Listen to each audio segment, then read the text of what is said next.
Hello, hello. Welcome to the 5 Talents Podcast. I'm your host, Abel Pacheco.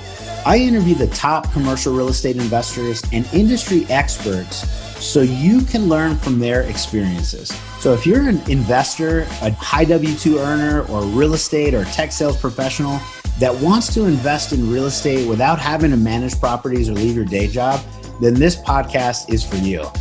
Or if you're already investing in real estate, but you're doing it part-time and you want to become a full-time multifamily or full-time commercial real estate investor, this podcast is for you too. You're going to learn a ton.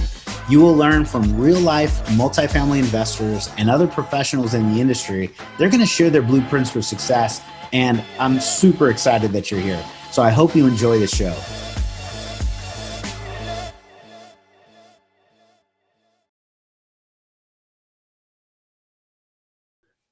Hello, hello. This is Abel Pacheco, your host for the 5 Talents Podcast.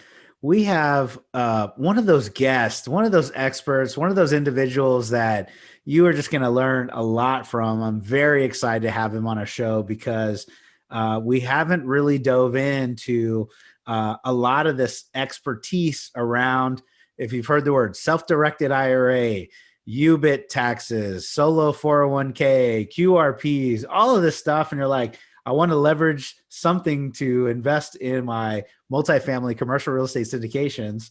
Bernard Reisz is going to be an amazing guest. So again, my name's Abel Pacheco. Welcome to the 5 Talents Podcast. Bernard, thank you so much for joining. Abel, thank you so much for having me. I am pumped about this discussion, and let's get rocking and rolling. Thank you very much, man. It's going to be an awesome show. So if you don't have a pen and a piece of paper, I would get one. If you're running or jogging or something, it's okay. When you get to the house, you can rewind. But this is going to be an awesome one. So Bernard, I know that you really take an active approach to like empower investors. You build rock solid financial foundations, and you're really at it to kind of break the cycle of dependence fostered by financial sales ops. So I was referred to you by a really, just one of those authority kind of figures in the social arena, Mr. Yona Weiss. And he said, many multitude of great things about you, but, kind of have that mindset of, man, you're an expert in the space, just honest, very unbiased approach to how you advise clients. So giving really good background in the tax, the accounting, due diligence, and really provide like the consulting and advisory services as well. You've got a number of accreditations behind you. So I don't even want to pretend what all these letters mean, man. I know CPA, but CPCU, ARM, ACI, insurance, and securities license. Let me turn it over to you. Why don't you give us a proper background? Tell us who you are and what you do, and we'll just jump into a great conversation. I'm excited, Bernard. Okay. So the first thing I say, all those titles are almost meaningless. I'd be the first one to say that they really in and of themselves don't say all that much. But I'll give you the context. How did I get to where I am? What drives me? And what is it kind of different? So most people in the financial services space and a lot of different professions kind of come into the space. You get your degree, the basic stuff you need just to break into the industry. You get placed in your cubicle. You do the thing that you do it for a couple of years. You move up in the ranks. Maybe if you're somewhat more entrepreneurial, or you see, hey, you're not going to make partner in the CPA firm or the consulting firm, then you go out, you hang your own shingle, and you keep doing what you've been doing for the last couple of years. But that was not for me. I'm always trying to learn, read, explore in depth and in breadth. And that's what those designations are about. So I went to test myself, and anything that I touched, I'm really going to master this. And one of the ways it's played out practically is that when I first got my CPA license and I came out of school, I got a job offer at the Holy Grail for accountants and consultants at PwC. Are you familiar with PwC? Yeah, PricewaterhouseCoopers, PwC. That's right. All right, yeah, that's it. We know those little guys. So that's like everybody's dream. Yeah. Is to be at PwC. If you have an accounting degree and you right? And so I came out, I actually got my CPA license. I took the exams in 3 months. And I was like a newly minted CPA, and I initially accepted the offer Okay. from PwC. And then 2 weeks before I was supposed to start, Wow. I realized, you know what? I'm not going to be able to hack this. They're going to stick me in a cubicle. That's what I realized. They're going to stick me in a cubicle, and they're going to say, here's what you do. And if you're going to have questions, you're going to want to suggest another way to do things or a different way to look at things. They're just going to want to say, hey, keep to yourself, man. You're new here. You just came in. Don't open your mouth for 3 years. You can surface for air in 3 years, and then you can start maybe asking questions and having suggestions. So I said, no, thank you. These guys didn't know what hit them, because this is the first time I think anybody is like a new graduate and is calling them up and saying, nah, PwC, no thanks. So that's what it's really all about. So titles, designations, even CPA, if you're not going to be somebody that really learns, the title itself and the designation, the certification doesn't mean that much. It's more about what you are as a person. Yeah. So that's to answer your question, letters and alphabet soup are important, but they have to come together with a lifelong commitment to learning. Yeah. Yeah. I 100% agree. Everything that you just mentioned, regardless of what we're doing, industry, entrepreneurial, your family, relationships, man, if you're not feeding into like yourself, investing in education, trying to figure out how to get better, we stay stagnant, and then we don't know, you just miss out on all this amazing, resources, knowledge, education. And I had a mentor that says something along these lines. And this is Marcus Ogden. He goes, knowledge we know is power, but applied knowledge will change your life. Right. And so I'm like, okay, cool. That's the difference, is if you continue learning, you get the accreditation. Yeah. But you got to continue on the path, and then wanted to do it for yourself. Right. Not follow these rules. Well, that's awesome, man. That's a great start. So tell me more, man. Tell me, how it got started for you, and what you're doing now. And then we'll get on it. So one of the things I saw is actually worked while I was in school. Mm-hmm. And so I got a lot of awesome exposure to a lot of great stuff. So I worked at a management consulting firm. Mm-hmm. And so we were doing due diligence work, audit work. And then even actually on my own, I got to do some incredible high-level tax consulting to middle market businesses. These are businesses that are running, $250 million per year in annual revenue. But it all came from kind of, hey, they got to know me, and they're like, okay, Bernard, you're a smart guy. They entrusted me with these tasks. Mm-hmm. And I got to see one of the things that I saw working with these closely held companies that are large private enterprises is that the business and business owner were always being pitched these tax and financial products. Mm-hmm. And they did not have the wherewithal to analyze it. And even the accountants for these large companies, they really just weren't familiar with all these things. And every day there's some other financial salesperson coming in saying, do this, do that.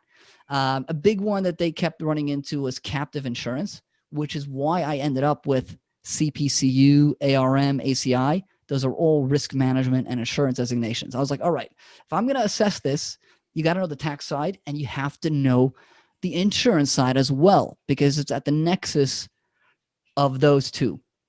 But more importantly, I saw that people are always getting pitched products rather than giving a solution that empowers them. So the first thing that I did was I said, all right, we're going to set up retirement accounts for people that empower them to do what they want to do.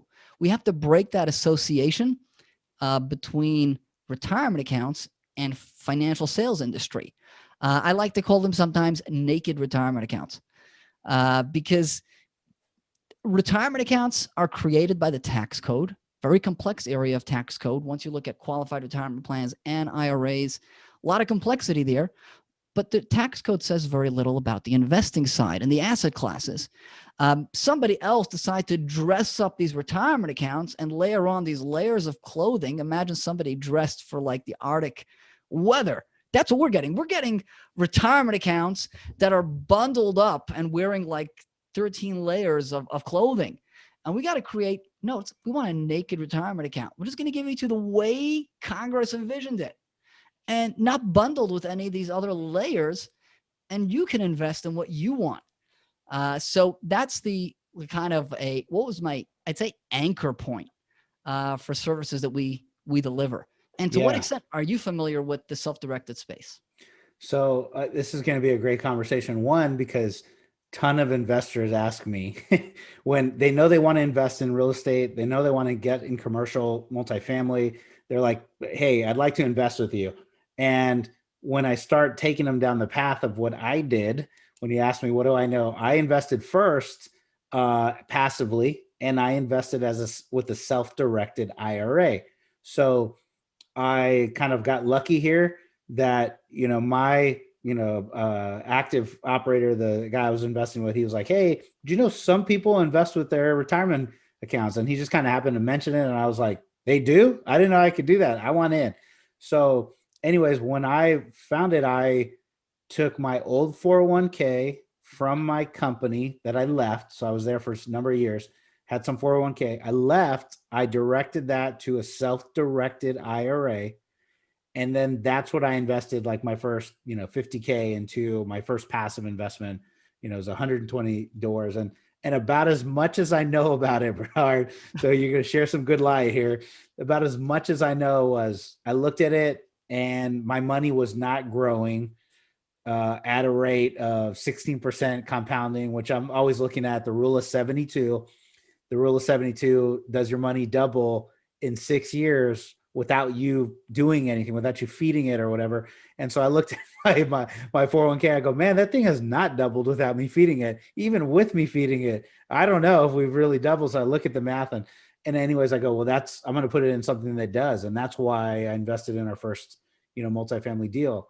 But then all these terms come into play, UBIT taxes, someone asked me, and I go, well, I don't know. It's unrelated business or something other tax. And then they asked me, well, how much is that? How much is it going to be? And I go, I don't know. It didn't, to me, I was like, it didn't matter because I knew no matter what tax they put on it, I was still going to be making more with commercial. I didn't want that to slow my mindset down. It would have been a much better approach though, had I had an expert like you kind of explaining it. So that's what I know.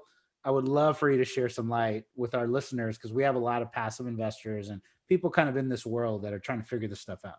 Yeah. And so that's awesome question. And the UBIT and UDFI stuff is getting a lot of attention these days. And here's the thing that I learned in the self-directed space. Mm-hmm. Even in the self-directed space, you can't get a truly naked retirement account, truly naked provider, which is what you want. You want somebody that has that's kind of giving you starting from the ground up and tailoring the clothes to you, not giving you too many layers that you don't need, but giving you exactly what you do need in a way that it's tailored to you. Like, so this clothing metaphor is actually pretty cool, right? So you can end up with something that doesn't fit you. You don't want that. Or you can end up with too many layers or too few layers. So here's the deal. You are spot on in the sense that for those that know they want to do commercial real estate with their retirement accounts, the tax is just not a factor in determining and selecting to do it. Mm-hmm. Now, there's a secondary question, which is, all right, what's the best way to set it up? Yep. And many people are getting scared away from like, no, I'm not using retirement accounts because I heard about this UBIT UDFI thing. Yes. Mistake. Because you're still going to do much better. Mm-hmm. And if you don't think you're going to do much better in real estate, then just don't do real estate, right? Yeah. So you have come to the recognition that the real estate deals are a better fit for you. That tax factor is not a decisive, it is not a determining factor at all in pulling the trigger on using retirement accounts. Mm-hmm. That being said, there are different ways to mitigate and navigate the tax and to know what's the smartest way to set things up. Yeah, I love it. I love it. I heard, so through this process, I did that once, I did it twice, my wife did it a third time. And this was, a couple of years ago. And now that I'm in the world, I start to learn more. And someone goes, "Hey, did you know you can avoid UBIT taxes altogether by doing a, whatever the term was? It was a QRP and a solo 401k." And so me and Bernard were talking earlier. I go, "I have a solo 401k. I haven't really exercised. I haven't used it, but I'm like, I set one up. I guess I have it." So anyways, yes, I would love you to shed some light on different approaches, different ways, the best ways to do this now that we have a little more education about us. So thank you. Yeah, let's do it. And the best way is going to vary from individual to individual, right? So just like the stock market, we're saying, hey, these folks that are kind of selling the same thing to everybody are not doing anybody justice. When you get a retirement account, it also has got to be tailored to you. So there is a neat carve out. Even before we talk about the carve out, let's talk about UDFI overall and the mistakes that people are making. Okay. So some people are being scared into cashing out their retirement accounts, right? So they're taking a taxable distribution, paying taxes plus penalties, and investing in their own name. Usually a mistake. I'm not going to say never. Usually a mistake, because firstly, the UBIT tax, as we'll discuss, is not nearly as bad as people think it is. The bite that it takes out of your returns is not nearly what you think it would be. And after you pay income tax and 10% penalty, you're left with so much less powder to invest. So you're getting into smaller deals, and over time you realize you start with less. It's a lot about the accumulation, the compounding over time. So if you're going to lose half your money by doing a taxable withdrawal, the cost of that over time is going to be huge. It's just the compounding is very hard to measure. And some of these people will think also, oh, I want to get the depreciation benefits. I don't get the personal tax benefits if I do it inside my retirement account. Yeah. Now that's a factor, but for a lot of people, a lot of investors, it's not really a factor, because the real estate losses, it depends. To what extent are you going to get to lose them, to use them, to utilize them? Because some investors are subject to the passive activity loss limitations, and some aren't. Are you familiar with that? I am. So maybe this is a good one to explain to even the passive investors, or let me try in my simple mind, explain where we're at. So should I pull money out of my 401k? Should I pull money out of my self-directed IRAs and get taxed and invest it in cash in a deal? And, generally speaking, Bernard says, no, it's better to keep it in there. But some people go, what about the losses when we buy the property? We want accelerated depreciation on the property. So we would do a cost segregation study. They pull it all together. They accelerate the depreciation. My example, I put in 100K cash one year, Bernard, and I got to write off like 69 grand in losses. So if I'm an investor cash, I'm like, hey, I want that. However, the next thing that Bernard mentioned is, man, if you're not a real estate professional, you may not have the same tax advantages as somebody who's not. The material participation may not allow you to qualify some of the active or passive losses. So hopefully that's summed up a little bit of what you said. Keep going though, man. Keep awesome. going though, because this is good. There's so much that has to be unpacked there. So I'm going to try to distill it to a nutshell. Real estate is tax efficient, whether you're a passive, active investor, whether you're a real estate professional or not a real estate professional, it is tax efficient. However, if you are not materially participating in the deal, or you are not a real estate professional, the losses are going to end up being suspended passive losses. So you're going to accumulate losses and carry them forward. It's very likely you're not going to have benefit from the losses. Mm-hmm. So for somebody like that, sometimes people say, oh, I cashed out my retirement account. I took the 50% haircut. Oh man. And now I have 50% less to invest, and you're not even getting the envisioned tax benefits. So really it's better for the syndicator and the investor to keep the money in the retirement account, because you need more money for the deal to raise for the deal as a syndicator, right? You need a bigger raise. You don't want the IRS to take 50% of the money. And the investor is going to do better over time the more money they have in the deals. And so if you take a 50% haircut up front, that's going to be a huge hit. So the only time I can see that taking a distribution from the retirement account makes sense is if we've got somebody that, say, decided, I've got enough of my 9 to 5. I am quitting cold turkey. Cold turkey.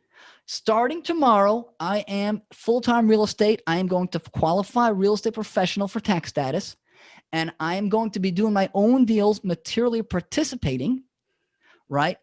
Then maybe it makes sense to pull the money out of the retirement account, take the hit, because you need the money to start your enterprise, right? Mm-hmm, it's not just the return on the investment. It's not just the ROI. You're starting a business, and the ROI on that can be thousands of percentage points, right? Because you're launching an enterprise. But if somebody is not doing that, they're going to be passively investing, keep your money in the retirement account. In 99 out of 100 scenarios, you're going to come out way ahead doing that. Sound right? That sounds great. Yeah, you've described me to a T so far. But this is really good because, before I went to become an active investor, so, maybe two mindsets listening right now. One of them is you're a W-2, you're, high performing, you're a professional, you make a lot of money, you're making a couple $100,000 a year. You're not going to leave your profession. I just want to stick my money somewhere that it's going to work. Passive all the way, go your 401k, move that stuff over if you have the ability to keep it in those retirement plans. And then you don't have to take the haircut, like Bernard's saying, and you can earn while you're learning, and you can do it 100% passively. So it's a great way to tap it. That's what I did my first 3 deals, like we're talking about. And that's like $400. So when I tell people, oh, I'm an active investor today, and now $500, we closed on another property and we have another one in our contracts. I'm like, okay, we're about to be at 600, but actually I'm at like 900, $1,000 because I'm a passive investor in 400. Now that I'm raising capital from other investors, it's easy for me to explain some of these things and how we did it because like I did it myself. So if you're a passive investor, listen, rewind some of that stuff. If you're an active investor, you're like, man, I got to tap some of this to get to go active. Well, there's a good exception to that rule, but yeah, for the most part, like you said, generally speaking, keep it there, keep it moving. Let's go. Avoid capital gains taxes when we sell, right? Because the cash investor has to pay those too. No, okay. So, anyways, this is great. This is great, Bernard. And so now let's go back. What are the what other the hell? Yeah. What else do we need to know, man? Right. So the other mistake that's made is there are 3 mistakes that this UBIT leads to. So one is people will cash out their retirement account. And we'll see that's a mistake as we described, because they're going to come out way behind. And that's going to come even to sharper contrasts once we describe how UBIT actually works. Second mistake, which maybe we have addressed already, is people say, no, I'm not cashing out. I don't want to take the hit, but I'm not investing in real estate. Mistake. Again, real estate, it's going to do you, that IRR is there. Yeah. The UBIT is not the deterrent. It's just not a factor in deciding. What are we talking about? Is it like a percentage point, 2 points, 3 points? Okay, let's put that in perspective. And I want to talk about the third error. Okay. And the third mistake is that people will do. So we set up every type of retirement accounts. Now, qualified retirement plans have a carve out for the type of UBIT that you'll encounter in real estate. Okay. But qualified retirement plans are not a fit for everybody. But that's another mistake that people are making, is going to set up a qualified retirement plan when it's not a fit for them. And the potential tax liability on that is huge. Again, nothing compared to the UBIT, nothing compared to that tax. So that's why I keep coming back to, you want naked, and then tailor the clothing for you. And in the space, so self-directed IRA providers tend not to talk about UBIT and UDFI. And it's buried there in the fine print. So if anybody ever asks, they've done their CYA. And like, don't you see there on page 27 of the agreement that you signed up in the fine print? Get out your magnifying glass. It says there that you acknowledge, warrant, and represent that you are aware of and responsible for all UBIT, UDFI, and UBTI. right? That's how they handle it. Mm-hmm. Now, at the other end of the spectrum, the folks that are focused on promoting QRPs, right? So they put UBIT and UDFI front and center, and that drives people to go into QRPs that are not tailored to them. And again, it's not necessarily a good fit. Hello. You're listening to the 5 Talents Podcast. I'm your host, Abel Pacheco. If you're enjoying this podcast, then I know you're serious about achieving financial freedom. Are you ready to create your own path through multifamily investing for yourself and your family? Then I know you're going to appreciate our Investor's Guide to Multifamily Investing. It's titled Tackling Commercial Real Estate the Easy Way. We use this guide to invest ourselves in $93 million worth of real estate. So we're going to show you the basic mechanics of multifamily syndications and how to evaluate your next passive investment opportunity. So the best part, if you subscribe to our podcast now, leave us a review and a rating. I'm going to give you a free copy of our ebook. So please take a moment to do that now. Once you've done that, go to 5tcre.com/ebook, 5tcre.com/ebook. Make sure to let us know you left a review and we're going to send you a free copy. So thank you so much for subscribing to the 5 Talents Podcast. We really appreciate it.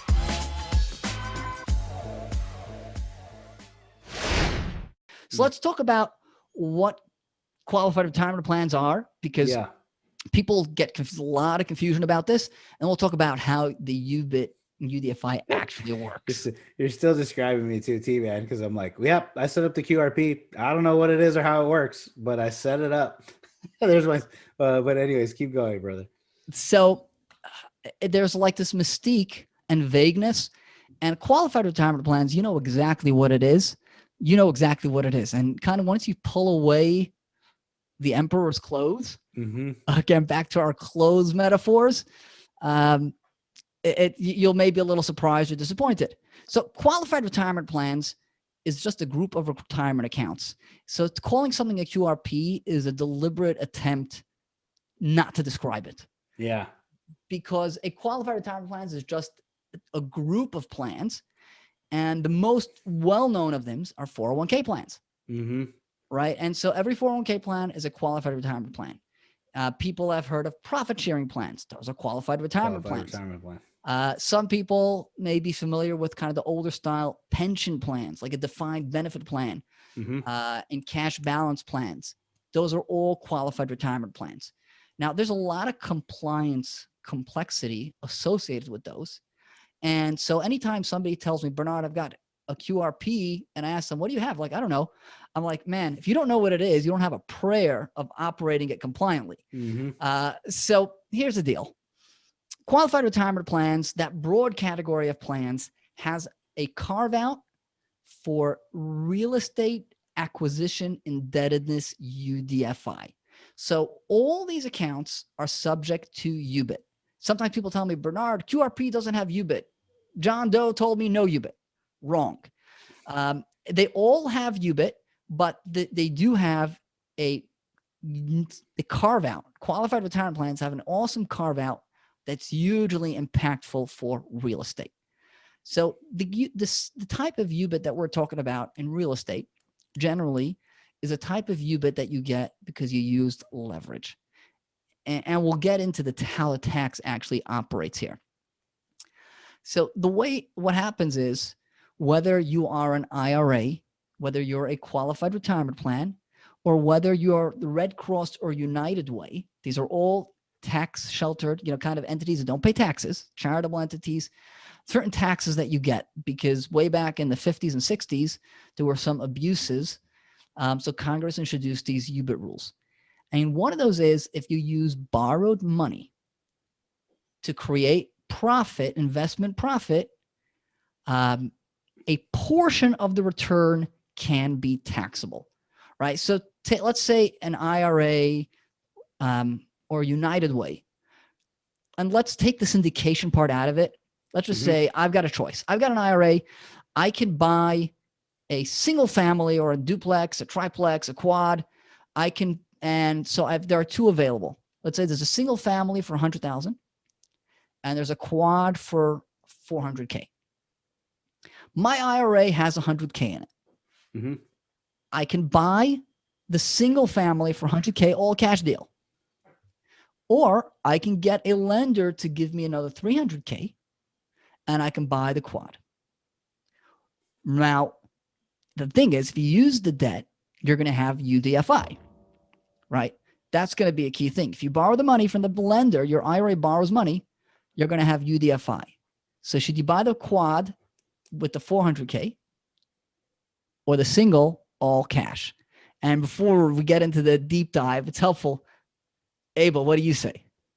I like the one with all leverage. Okay. As much leverage as possible is kind of how my head goes to. Awesome. And that's definitively the right answer. Okay, good. Here's the deal. The UDFI tax is there to tax the return on the leveraged portion. Mm-hmm. So your 100K, so to speak, the IRA's equity in the deal, that stays tax-free no matter what. Mm-hmm. Right? So like if you were to say, all right, the moment you borrow $1, all of a sudden everything becomes taxable, Mm-hmm. right? Then maybe you're better with the all cash deal, right? That's where, so even me, I'm like, I know I use leverage. I want to use leverage, but the moment I hear, oh, you're going to get taxed on this thing, I go, oh, I could almost say I should buy the all cash deal. And then my head goes, no, leverage. Exactly. But yeah, the moment taxes come out, I'm like, oh, I'm fearful. I'm worried. Anyways, go ahead. And that's, I think this is great to illustrate how people have to approach things. Yeah. We got to engage both our gut and our brains. Mm-hmm. And we got to know where each one has its place. So that kind of reaction to the tax, that's a gut reaction, Mm-hmm. but you're able to engage your brain, your cognitive abilities and say, no, right? Yeah. And here, it makes sense. Just, in this case, we got to override the gut, right? That was good. That was a good illustration. That was exactly my mindset to self-directed IRA. When someone told me UBIT, and then, I think there's a lot of people that have such a hard time taking action and moving forward. I talk to countless investors and people that want to learn, they want education. They, we'll set up multiple calls, talk 30 minutes, 45 minutes, 30 minutes, 45 minutes. And then I'm like, well, do you want to move forward? Or, what's going on? And it's hard for them to overcome that. And for me, that's where UBIT kind of came in. And then I go, well, maybe I shouldn't be doing this because they tell me that I'm going to be taxed. And, your logic has to go, man, my money still hasn't doubled in 6 years. Who cares about it? I didn't even know the number. Let's just move forward. You got to be able to. But it's even more than that, because it's possible that if all of the profits became taxable, that it would be an impediment. You would take a step back. Even your brain maybe should say, maybe not. Let's run the numbers through a spreadsheet. Yeah. But if what your equity portion remains tax-free, right? So, right. So would anybody say, I'm not taking a loan from the bank? Because you know what happens? You got to take a loan from the bank. You got to pay interest. Yeah. I'm not paying no interest. Yes. Right? Yeah. But of course, that is just the cost of OPM, and it makes sense. So the tax on the leverage portion is best viewed as another basis point. If the bank said, hey, we'll charge you another BIP or 2 bips, would you take you would do it? You would do it, right? Yeah. Obviously you got to analyze it, but in most cases, you do it. You're still moving forward. Yeah. And here's the thing. Here's why the tax, though, is different than the bank. Here's why on the bank, if they add 1%, you had to rethink it, because you pay the 1% no matter how the deal performs, right? So you got to think about your upside and your downside, right? So at any time you're paying more interest, you got to think about what's the impact going to be on the cash flow, what's my downside risk, and right, of course, if the deal does what we envision it to do, we'll pay another 5%, right? We're expecting a 20% return. Yeah, it's worth it. But of course, as the investor and the lead, that we don't have a crystal ball, and we got to have downside protection. And when you think about the downside, you got to think about what's it going to cost me if it takes a little longer to stabilize this. But the cool thing with the tax, right? you only have the tax when you actually have the profit, right? So here's what happens. Here's how UDFI actually works. And you're going to love this. So you get into a deal, and let's leave the syndication aside for a moment, right? We got our investor looking at the single family or the quad. Mm-hmm. So he goes into the quad. He's going to get a $400,000 deal, 75% leverage. Mm-hmm. Now, if the deal doesn't go as they planned, are they going to pay UDFI? No UDFI. We got to pay the bank, but there's no UDFI because UDFI is based on net taxable income. Mm. And you know what else happens in real estate? How often do you get net taxable income? I'm waiting for your answer. Okay, but you know the answer. In real estate, right? You don't generally in the first couple of years you'd be cash flowing, but your net taxable income is zero, right? Yeah. You're going to have that loss if you can utilize it, but you're going to pull. Oh, sorry. Go ahead. I cut you off. So when you have what the UDFI tax says is, all right, 75% of this return is going to be taxable, right? But when you do your taxes, when you do your tax calculations, you're going to say depreciation, interest expense. Oh, no income.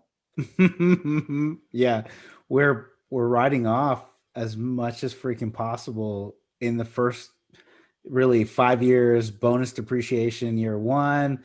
It's on paper, it's a big, massive loss, really for exactly all of us, and so we're leveraging that as crazy as we can, as much as we can. And so the UDFI ends up being like this mythical creature that you don't really see for the first 5 years of a deal. Okay. It all kind of clicks. Yeah, because who cares? We're not paying any freaking taxes on it. We have losses. So we are leveraging, we are borrowing, but there's no really taxable income or net taxable income in the very beginning. So the taxes never really get hit for the majority of those investors. Exactly. And let's play it out. Let's play it out further. You've just like demystified all this stuff for me. Anyways, thank you very much. It's like, oh yeah, okay, we were right. Forget UDFI and UBIT. Oh yeah, keep going. Let me keep going. Yeah, I know, and it's so true. It's hard to get accurate info about this because the SDIRA people kind of try to slip it under the rug, sweep it under the rug. I don't necessarily judge them for that. One is they don't want people to have that gut reaction and run away. Yeah. But of course it would affect their revenue if people are scared of UDFI. So they kind of don't really emphasize it too much. Yeah. And then at the opposite end, we got the QRP people and the other that camp are putting the UDFI thing and UBIT thing front and center and exaggerating its impact to drive people to do QRPs, which is going to be a mistake, as we'll get to. But now once we have this UDFI thing in perspective, though, we see that it's not nearly as onerous as anybody would think. Yes. And is the same mindset, is UBIT, does it fall in that same UDFI category? Like, that's why I just never mess with it a lot, because is it the same? It works the same way. So here's the deal. There are different acronyms being tossed around. Okay. There's UDFI and UBTI stand for unrelated debt financed income. Okay. And unrelated taxable business income, right? UBTI, unrelated business taxable income. Okay. So those are the kinds of incomes that can be subject to the tax. Okay. UBIT is like this umbrella. That's the actual tax. So there is another type of, there's UDFI and UBTI. So UBTI is a type of taxable income when you have an active business. So say you were doing real estate development and you were developing, subdividing, and selling. So you weren't in the rental income business, you were in the development business. So development is taxed very differently than multifamily rentals. So development is treated like an active business. So if you have development activity inside of QRP or IRA, no matter. I know people tell me, Bernard, John Doe told me no UBIT in a QRP. But it's not true. So there's the exception is for debt on real estate. But if you're doing an active trade or business like real estate development, you get hit with UBIT tax, whether you're doing a QRP or SDIRA. And in that case, all the income is taxed, everything, because it's got nothing to do with the debt. It's just this kind of business activity is an active business, and it's all taxable inside of a retirement account. But in the space that we're playing in, which is the multifamily rental space, that's rental income. The tax is only based on the UDFI to the extent that there is leverage. Make sense? Got it. Yeah. Yes. Demystified a bunch of this stuff. So here's the deal. Once we take this a little further, let's play it out a little bit. So if you can take the fourplex or the single family, go with the fourplex, the 75%, first couple of years, all likelihood, no taxable income. Say this is just a killer deal. After bonus depreciation, after all these sweet tax benefits, you still have taxable income, right? Or maybe now you're 7-8 years into the deal.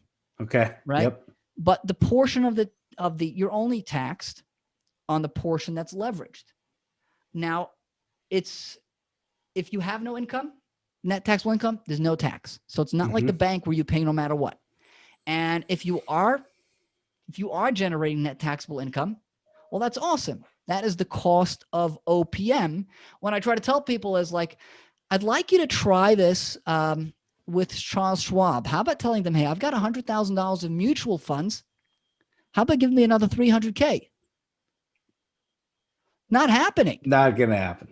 And if Charles Schwab or somebody does it, right, you'll have UDFI, right? That's what you'll have. So hedge funds, for example, that use leverage create UDFI, two self-directed IRAs, and QRPs, because this leverage exception is unique to real estate. So if you use leverage in a QRP for anything other than real estate, you get hit with the UDFI. So it definitely can be very attractive to use a qualified retirement plan for real estate, but you got to know if it's a fit for you. And if it is a fit for you, understand the compliance work that this entails. So, Abel, if I were to ask you today, and then I'm going to say if had I asked you a year ago, are QRP and solo 401k the same, different? What would you say? I would say a solo 401k is a type of a QRP, and it really just has clothes on it. And there's the difference. It's bundled together with probably some stuff I don't need. Something along those lines. Okay. It's hard to unravel this, but we'll do our best. Okay. So versus back then too, I'm like, I didn't even know there was a QRP or solo 401k. So that's how much I knew a couple of years ago. So this is a solo 401k is not really a technical term. So here's the deal. When you use qualified retirement plans are subject to two areas of law. Title 26 of U.S. Code, that's tax code, right? And Title 29, which is labor law. Now, labor law and taxes are probably the two most complex areas of law. Now, a qualified retirement plan is subject to both of those. But here's the deal. If the plan is not required to cover anybody other than the business owners and their spouses, most of that labor law complexity goes away. And that's what, when you refer to solo 401k, we're referring to the type of company that can create a 401k that doesn't have to include anybody other than business owners and their spouses. And that's no full-time employees and stuff like that. It's just me, my wife, us in a corporation that we've created, et cetera. Okay. Yeah. Now there's more. There's a lot of potential pitfalls to trip people up. So maybe we'll go down that rabbit hole. But here's the deal. So when somebody it doesn't really matter whoever the people that are out there to say we're doing solo 401k, QRP, this, that, or the other, right? They're just giving people a set of documents. Now, the documents can say on it whatever you'd like, whatever they write on it. It's all kind of meaningless. What dictates is reality. So if somebody is not a fit for a qualified retirement plan, because a qualified retirement plan by definition is a trust set up for employees or self-employed individuals. So if you don't fit in that category, I don't care what it says on your piece of paper, it's not a qualified retirement plan, because the definition of qualified retirement plan is a trust set up for the benefit of employees or self-employed individuals. So we've got all these folks out there that say, I've got a QRP, but they've got nothing that remotely resembles a business. They don't have a QRP. They've got a non-QRP. Okay. Illuminating this stuff for us, Mr. Bernard. Now, then the other side is if somebody say has a document on it that says solo 401k, but they've got a business, but they do have employees somewhere. Or maybe they've got a spouse may have a business that has employees, or some other family member, or maybe they've got multiple businesses or affiliated businesses, and they've got employees in one of those, right? They're a very set of complex rules, right? So very often people say, Bernard, can I just, listen, I've got employees, but I don't want to give them this stuff. So I just want to set up a solo plan for myself. I'm going to create a little consulting company, and my business is going to pay me consulting fees, and that's going to be my solo business. Tax code says, no, we're going to look at all controlled groups and affiliated services groups, and we're going to say, no, they've all get bundled and lumped together. So even if you got a document or somebody says, hey, you've got a solo 401k plan, if you have anything anywhere that the IRS would say or labor law would say, no, those guys are part of this business, and the IRS takes a broad and expansive view of what is included in your business, it's not a solo plan. You've got all the complexity of a full-blown ERISA plan. So the paperwork, everybody out there is kind of pushing paperwork, and people are like, people saying, Bernard, I've got this plan, I've got that plan. And I've got to tell people sometimes what you have is based on how the IRS and Department of Labor would view your reality. What it says on the piece of paper is kind of meaningless. And I want to strip away a little bit of mystique from this industry. There's a big, right? The retirement plan space is huge, particularly the qualified retirement plan space. And the type of companies that dominate the space are called TPAs, third-party administrators. And they're there to help businesses deal with the complexities that come with having a qualified retirement plan and having employees. It is a world of complexity. Now, nobody in this space, more or less, there are just a handful of companies that actually draft the plan documents. TPAs that may have thousands of companies that they're servicing. They may have millions of employees that they're servicing as a TPA. They don't write their own plan documents. There's no need for that. Writing the plan documents, there are a few specialized companies in the United States, not that many. They write the documents that everybody uses. And so there's kind of pre-packaging, bundling some stuff up. That's why you said, hey, bundle, they're following these guidelines, and then they're stamping their thing on it and using it as a product. Exactly. So people out there are saying, all right, get this, get that. It's not proprietary. Everybody in the space, more or less, every TPA, every plan provider is going to one of a small group of companies to get their plan documents. Now, the plan document is not the magic sauce. What you really need is to help figure out what's the best way to work. What's the best plan for me? It's got to be tailored. And we changed the way we operate. It used to be that we would operate before people signed on to work with us. They would kind of determine, are they going to do an SDIRA route? And in that space, our focus. Most of our clients have checkbook control, Mm-hmm. but we don't require it. We'll tell our clients the pros and cons. But we used to have people they knew beforehand, these are like the 4 options. And then we were spending a lot of time talking to people ahead of time, like hours educating, and we say it like it is. And it's not a sales pitch. So salespeople have all the time in the world to talk. But when it's not part of sales, and like we really want to give our clients unlimited attention, so we changed the way we operate. Right now, people sign up with us. They don't have to commit. You're not signing up for an SDIRA. You're not signing up for a QRP. You're not signing up for a Wyoming LLC or a Texas or a Missouri. You sign up, we're going to take it from there, and we're going to help you navigate all of this. Rather than like, oh, you're signing up for this piece of paper. Oh, sure. Most of the way this space operates is, all right, you asked for it, you got it. Right? Yeah. That makes sense. That's exactly what I've done. For the most part, I was like, hey, this is what I heard was good. You sign me up for one of those. But anyways, it's been so Bernard, it's been an amazing show, and I think our listeners probably have more questions because everybody's situation is very different. Mine from theirs, from everyone else's.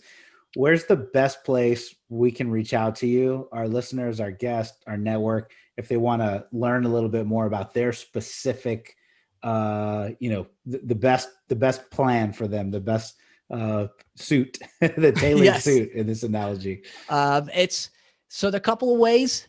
You can just Google Resure Financial, find lots of stuff, and resurefinancial.com. Spell that for us. That's RESURE, resurefinancial.com. No spaces, no dashes, resurefinancial.com. Or 401k checkbook.com. Nice. Okay, very good. And you have some resources, I'm sure, in a couple of different spots where I can go find all this stuff there. So a lot of this stuff, it's kind of in line with what we did. We kind of tried to simplify it. So we do have a page that you can still navigate to that has about 50 or 60 podcast recordings. Yeah, you want to dig in. There you go. A lot of it is self-directed retirement accounts, but also 1031 exchange, life insurance, real estate, professional, estate planning. Because we know what happens a lot. A lot of them even have the title, take control of your retirement accounts, but the actual content may be different because when we booked it, people reached out to me, Bernard, we want you on the show to talk about self-directed retirement accounts. And then we ended up talking about all sorts of tax stuff. We got a bunch of webinars that are accessible. There are a couple that are actually pretty timely. The tax changes under Biden. So really deep dive webinar. Three. Actually, we did 4. There are 3 that are up there. Just if any, I don't know when this is going live. If it goes live today, the law firm that we did it in conjunction with, they're moving their YouTube page. So right now it's not accessible, but it should be back up soon. This will show up in about a month. So okay. By then they should be up and going. Okay, great. And then is there anything today that we didn't touch on that you wanted to touch on? Anything else that we just didn't cover? I didn't get a chance to talk about it. It's interesting because we help clients with a lot of stuff. And sometimes they call and they're like, so we're talking about estate planning, tax strategy. And what it gets to be a lot of moving parts. And what I say is like, hey, let's start with one thing and kind of take it from there. So we do entity structuring and planning. We're active in all 51 U.S. domiciles. But a good place to start where we have something that is just totally unique in the market is the retirement accounts. Got it. All right. Well, Bernard, thank you very much for your time. It's been a pleasure. I really appreciate it, man. This is like illuminating was kind of the word, and demystifying, and then encouraging that I just kind of followed the mindset. I'm like, I don't care. Let's move forward. Very encouraging to hear my experts say, yep, that was the right thing to do. So anyways, this is awesome. Thank you very much. Again, my name is Abel Pacheco. I'm the host for your 5 Talents podcast. If you heard something you like, I would love for you to leave a rating, leave a review, subscribe to the show, reach out to Bernard. He'd love to talk to you. He'd love to kind of help you in the right direction, whatever your needs are. And then we look forward to having you on the next show. Bernard, thanks for your time, brother. Abel, thank you so much for having me. I've been looking forward to this, and it was an awesome episode. Thank you very much. Bye-bye. Thank you for listening to this episode of the 5 Talents Podcast with your host, myself, Abel Pacheco. Each week, we're going to bring you interviews from industry experts and commercial real estate investors who follow their dreams and achieve massive success. Before you leave, let me ask you a few questions. Did you enjoy this episode? Did you learn something valuable? Was your mind stretched to what's possible and what you can achieve? Do you want other experts just like the one you heard today? If you answered yes to any or all of those questions, then please take a moment to subscribe to the 5 Talents Podcast, give us a 5-star rating, and most importantly, leave us a written review. Tell us what you liked, tell us your favorite guest, give us any feedback. I'm excited to learn and improve so you can get a more valuable show. So thank you again for subscribing to the 5 Talents Podcast.